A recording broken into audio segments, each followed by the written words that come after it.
Assalamualaikum warahmatullahi wabarakatuh. Sahabat sekalian, semoga Anda tetap dalam lindungan Tuhan Yang Maha Esa, diberikan kemudahan dalam semua hal yang Anda lakukan, diberikan kemanfaatan ilmu dan keberkahan rezeki. Amin Allahumma amin. Sahabat MJM, agama diciptakan oleh Tuhan itu sebenarnya adalah sebagai sebuah jalan atau cara untuk menuju. Jadi jalannya itu adalah agama. Nah, tujuannya itu adalah mengetahui, memahami tentang ketuhanan, tentang kehakikian, kebahagiaan, dan kesejatian. Tidak ada yang salah dalam agama. Tidak ada yang salah dalam agama. Agama apapun, agama manapun. Karena ketidaktahuan kita tentang ketuhanan, ketidakpahaman kita tentang Tuhan, maka banyak agama-agama yang diturunkan dengan caranya masing-masing untuk menuju kepada ketuhanan, menuju pada kesejatian. Namun kita harus mantap ketika memeluk atau menjalani sebuah laku agama. Misalnya seperti saya, orang Islam, saya mantap, yakin 1000% bahwa agama saya adalah benar, dan dengan jalan agama itu saya akan menapaki jalan saya, menapaki alur hidup saya untuk menuju pada pemahaman ketuhanan. Karena Tuhan meniupkan ruh kepada diri kita, meniupkan ruh kepada jasad kita, salah satu alasannya adalah sebagai bekal untuk mengetahui, mengerti, dan memahami energi ketuhanan. Karena antara ruh dan energi ketuhanan itu ada ikatan batin yang sangat kuat. Bahkan disebutkan bahwa Tuhan, Allah, itu lebih erat, lebih dekat kepada diri kita, itu melebihi urat nadi kita. Itu betapa Tuhan sangat erat dengan ruh kita, Tuhan sangat erat dengan diri kita, namun kita belum bisa dan tidak bisa memahami. Dan tidak ada manusia yang bisa tahu betul atau memahami betul tentang zat ketuhanan, kecuali para rasul, ya, yang memang secara langsung dikehendaki untuk berkomunikasi atau berinteraksi kepada energi atau zat ketuhanan.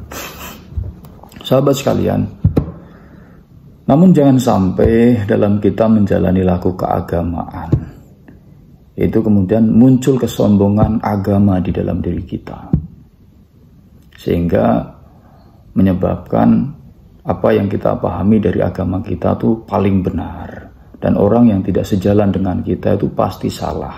Kita kafirkan, kita salahkan, kita justice bahwa kamu sesat, bahwa kamu melenceng, dan seterusnya. Nah, yang bahaya lagi adalah ketika kesombongan agama itu dibarengi dengan cinta diri. Sombong dengan agama, cinta dengan diri. Nah, maka sudah lengkap, ya, keangkuhannya sudah lengkap. Jadi merasa agama itu sudah tujuan, sudah mentok di agama. Bahkan yang paling bahaya adalah ketika mentok pada bungkusnya dan tidak tahu isinya. Maka sangat tidak bijak jika kita hanya belajar agama tanpa memahami sisi spiritual keagamaan, tanpa mendalami sisi kebatinan dalam keagamaan.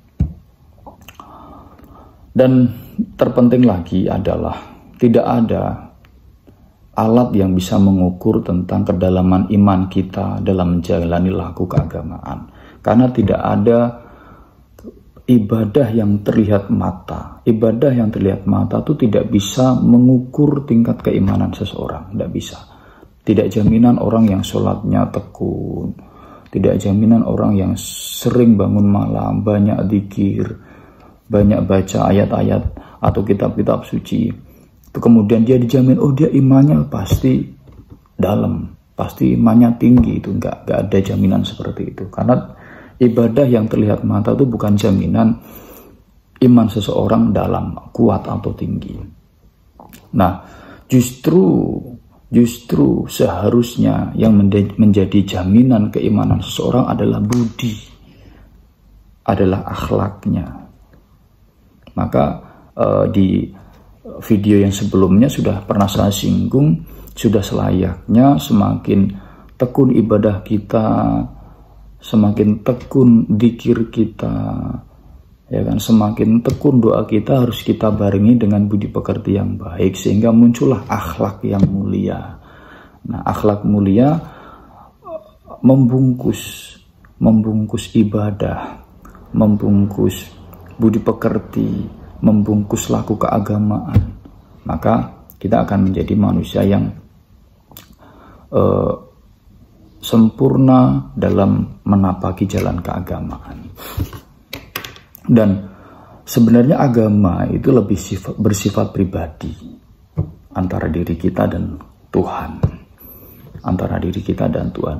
Namun tidak ada salahnya kita, misalnya sebagai orang Islam, kita amar ma'ruf nahi mungkar, kita mengenalkan agama kita adalah agama yang baik, agama kita adalah agama yang berbudi pekerti, agama kita adalah agama yang rahmatan lil alamin. Begitu juga orang yang beragama lain, silahkan tekun pada agamanya, tebarkan kebaikan-kebaikan, kenalkan kebaikan-kebaikan tentang agama Anda. Itu adalah hak. Namun laku keagamaan itu adalah bersifat pribadi antara kita dan Tuhan. Kita tidak bisa memaksakan keyakinan kita kepada orang lain.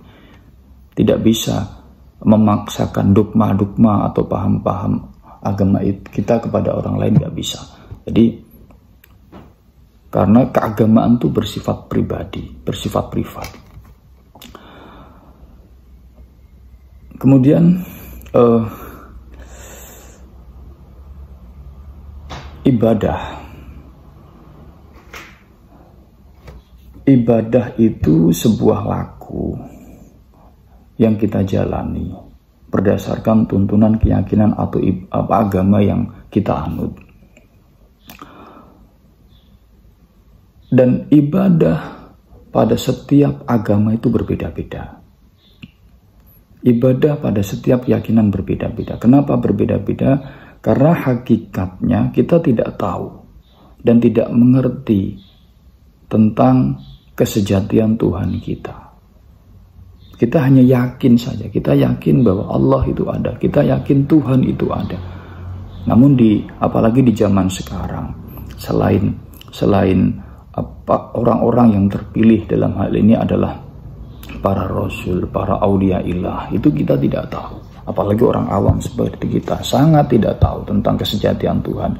Maka diturunkannya agama yang berbeda-beda dengan metode peribadatan yang berbeda-beda, karena kita sama-sama tidak tahu dan sama-sama tidak mengerti seperti apa wujud hakiki Tuhan. Nah, maka Tuhan perintahnya adalah beribadah, berbakti, menyembah, mengabdi, menghamba. Itu tugas kita. Nah, makanya hati-hati kepada agama kita kuatkan agama kita, namun tetap kita bersifat toleran. Justru orang semakin memahami agamanya, semakin mendalami agamanya, dia akan semakin toleran. Karena memang dia tahu betul, ya, dia tahu betul, tidak ada sesuatu yang mengharuskan dia untuk memaksa seseorang mengikuti agamanya. Karena agama itu bersifat pribadi, ikhlas dan sukarela. Kemudian bagi pemuka agama, hati-hati sekali, sangat hati-hati sekali bagi Anda yang menjadi pemuka agama. Karena paham agama yang Anda anut, yang Anda tebarkan itu adalah dari apa yang Anda lakukan, dari apa yang Anda katakan. Jangan sampai kemudian menjadi pemuka agama justru memperunyam ajaran agama. Nah, ini tidak boleh terjadi. Maka banyak muncul aliran-aliran, banyak muncul paham-paham, ya kan? Di dalam suatu agama tuh nanti ada aliran ini, ada aliran ini, ada aliran ini, sehingga terkotak-kotak, terkelompok-kelompok. Karena kenapa selalu muncul aliran baru, selalu muncul kelompok baru, selalu muncul organisasi-organisasi keagamaan baru? Karena para pemuka agama itu cinta diri, cinta keakuannya. Bahkan yang lebih parah lagi, jika mempertuhankan dirinya, sehingga kepuasannya beragama saja itu tidak cukup. Dia harus memiliki pengikut yang banyak, dia harus memiliki keakuan diri, dia harus memiliki jamaah yang banyak, dan jamaahnya itu harus terkelompok berdasarkan pahamnya, berdasarkan ajarannya, berdasarkan pikirannya, berdasarkan apa yang ia dapat dan apa yang ia rasakan dari keakuannya itu. Maka kemudian orang yang menjadi pemuka agama itu mendirikanlah organisasi keagamaan, mendirikanlah kelompok-kelompok, paham-paham, aliran-aliran. Apalagi di Indonesia. Di Indonesia itu sangat beragam. Harusnya ketika kita sadar dan kita ingin secara hak, secara real menyebarkan kebaikan pada agama, kita tinggal mencari saja sesuatu yang sudah yang ada. Misalnya saya Islam, ya sudah, bagaimana saya kemudian belajar Islam, memahami Islam secara utuh, memahami Islam secara benar, yakin dan mantap pada keislaman yang saya anut, tanpa memaksakan kehendak pada apa yang saya pahami. Ketika saya kemudian butuh organisasi, butuh pengakuan, ya tinggal ada organisasi besar di Indonesia, misalnya seperti Islam, ada Nahdlatul Ulama, ada Muhammadiyah. Tinggal Anda pilih saja, tidak perlu Anda mendirikan agama, mendirikan organisasi baru. Anda berkhidmah saja Anda. Misalnya di NU atau di Muhammadiyah, berkhidmah saja di situ, berjuang. Tujuan kita kan perjuangan, bukan kita minta pengakuan diri atau harus besar keakuan diri kita, kan bukan. Kalau kita masih itu, berarti kita bukan pemuka agama yang baik, karena kita masih butuh keakuan, kita masih butuh untuk dihargai, dan kita masih butuh pengikut. Ya, berkhidmahlah pada organisasi yang ada dan yang sudah besar, yang sudah terpercaya, yang sudah terakui kebenarannya. Berkhidmah di situ, mantapkan hati di situ. Makanya channel MGM itu banyak menyuguhkan tentang konten-konten yang